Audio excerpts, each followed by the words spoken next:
The issues that, from my perspective, that we can see, especially with the Pacific region, in my field, which is communicable diseases, is we see the trends starting to increase. This was something that we probably didn't notice in the past. There were maybe not that many frequent outbreaks in the Pacific and in Fiji specifically, but we've seen that this has sort of changed, and we're having more dengue outbreaks, very frequent leptospirosis outbreaks, and typhoid as well. So coming from the communicable disease background, working in Fiji, these are some of the big issues that we're seeing in the country. It's a lot to do with climate change, especially in the Pacific region, where we are seeing the impacts of climate change. We have a lot more tropical cyclones. There's a lot of flooding.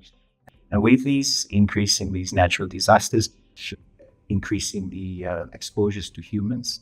And for example, with leptospirosis, we see a lot of mixing of contaminated water with the normal water. We see a lot of infections, usually at least 3 to 6 weeks after this.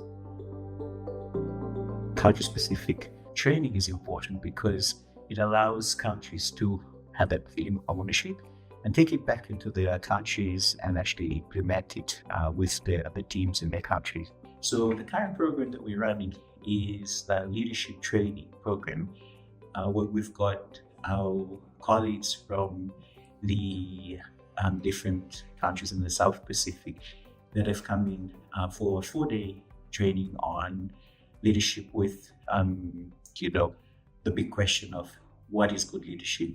Picking up pointers that will help them go back into their countries and develop their own model of what a good leader is.